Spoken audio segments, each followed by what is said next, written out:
for any adoptionum. Mema obibia akwaba ede about too much GHS. So Ghana wahala jumede na ebre asusamuni aba ekweska pa mede ebesumo se de daneda ye no na se de muni no mejumeja se de na je se ensem no de ekochi ekobremai aha ena wo benya ndo sopo ye baba mu ye bete semani obia won chendi uto de na adoko ujinlo na wa hye no high Enuntuni abrantie bi wono de se de onu ebo ne ho awutom anka de nim se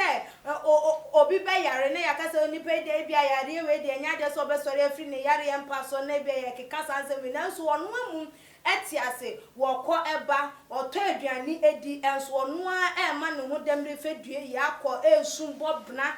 ye onu ane ho ye jam ne ho hwese de wo wu krampa na eye ebeye na hwan ho asem na meken ye papa ye bibia ya de nyina dada kedi ubenim no ye nua be ma ya wo boss a anwum ye ne menye na odi aneme enemenye na odi aneme aha se wakai no wono a so ye talented the ban nyum to mu a wono ane ne nua be ma ye kofi bi krampo bobo nyum bebre na wu se ye kofi bi wuja no ama se no asa branch no nya fa can say emotionally stable na dream no minim ye nka bibi mfa nto obi so ba wono ane nsem kan ye mu ne nyoma bi a wo ye no tumi se nyoma ensisi so eye na na no memendam ye bishop benanyaku ewu ye wie ye no na chese ensem no nyina bebeda ho clear ede di pefema ye hu se de ne yesusu de na ye adwen de na ye tie no ase afede abranch no no ababonten aba be confirm se de munim no ye bishop benanyaku ewu na no ye memenda woda ne benkum eso no adofonum abusuafo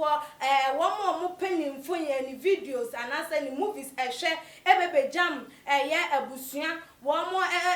ba ye ne celebrities ne bi video wo mo na wo mo esu de betu social media so ni bebre ne bi criticize wo mo de efam ebinum so eche ye abusuafo no hyede ne de keka ho na no na dada kedi enso so ebebe ka bibi na abusua ne nsem obeka ya ene se bishop benanyaku ekọ eye ne nsamanse ana se wo kọ asamandu a won ko kanche ye kofi bi se wo chia no na edi kan kwampo no di kan kase nyankopon fa benade kran se ye na wo kọ asamandu on kanche kofi bi se wo chia no na enche wo beto awo mo Ghana fo ebinum ba abontin be ka se no bi a woti ase na wo bi ewu a wo ko utimi ba abontin be ka sa nipa ne nkra wo bi ma wo se enche wo ba na da ye wo ye dwa so na waka so kwa koto bibi nti nipa ne mfa enkrendi kan koma ana se ye abusuafie na waka chi nipa ne se na wo kwa mfa nkran koma wo abusuafo na we de na chese eye Ghana fo na kakra enti ebinum hye se eni adofo eni abusuafo emfa wo mani enko abrantie no ho anye sa wan hwa obetimi aye ne ho bibi ebinum nso ka se da bi se dada ka di wo de yesram bibi a ha wo de ekosu bi a etete fo betu abonten ye beka bia ma wo ye betini aboa wo bia no mo wo de fa bran na ye nhwe ne yenye se ye sika fam se ye dan ye ense nkranhye krampo ne ye be hyew ama no manyina ye krampo a ye be ye enti nke ye nim se nka dada ka di ba bonte aba be kasa anka wo ba aba be kasa abetwemu ama ye hu so ebia we na ha men ebia medi boni bi sei na sei die hanteme ebia wo mo hwehwe se mensambra ya asamandwa na se na ne bibi wo ho no ma wo se ya ye ediama abrante yi babonten na wo ba be yi ya no am ne nsem a wodi etu edwa ene se wo no de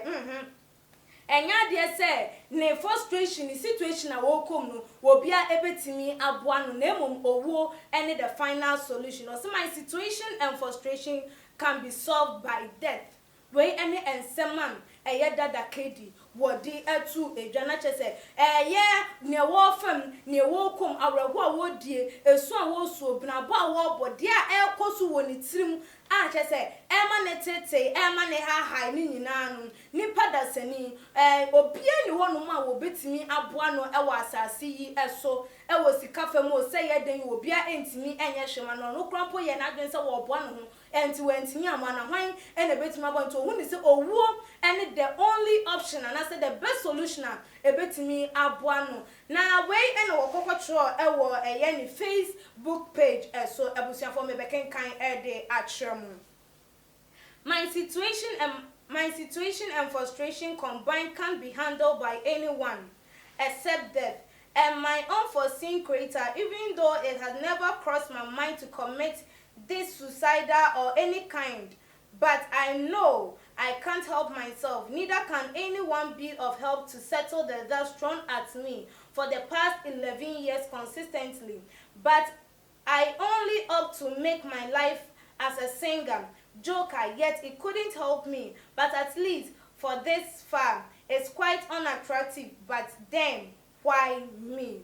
We ene eye and someone na say adia Dada kedi etimitina say compose ye chro ye na odo kokoto eye ni Facebook page say adofo ahwefo ne fans enkonkonko hwe na ensem we be to abontin na Ghana for say de ne o meko no wan hwa na agensem odo say wacho say nya de say aba ne tirimu da so obe committee any suicidal bia na nso so say na ema ne tirimu a enche ebetimi aba na bia that time no enya de so obeba be tro de to onu say aba me tirimu say me nkonko say me ho akonfo me mbo me hu tuo anase me nya me hu bibi boni bia enti no wo hu ne say no bra wo say ye boa abrante no na yare anase bibi a ha no wontimi enye de entimi emfa entu edwa na no na binum sisi ede nkwa na ekoso ewo music industry ni ede nkwa na ekoso ewo music industry ni ma we sorry a na wa yese we sorry a say adai oma ye boni bi ana oma kokodi bibi na esusu oma da ye boni enunti ema wo mu ewuwu frede yi because kofi bi wu ye enche ye ye wo mu ayesu ye njam mpo enwie ye and access from pon ede ne de to aso enu susu ye gusu a ye hwese ye bebe pa ye ni wani su a ye bishop benanyako enso de ne de to aso afei de won susu na wo bo ho awuto wunya hu ye ba wa start ye hu aye ni enti ye mpe bibi enye emfa ehun na eno amadwunche bebre aba ye nua Veronica ede wode eba ye eno wo say please it's time that you people should stick closer to him. Maybe he can do himself anything bad. As he said, 11 years, you don't know what he is going through. He tried to make himself a singer and a joker, but all this couldn't help him. As he's saying, so please, let's be vigilant and make sure that we loved ones are always around him. And also so edia what they eba yeah and on Jima Madia what they eba was saying. As you said you've helped yourself and you don't think anyone can help you. So please take everything to God's hand. Pray hard and God will also help you. Onu so hu ne said the abrante no edikan aka ne so wonu aboa ne ho anye yie na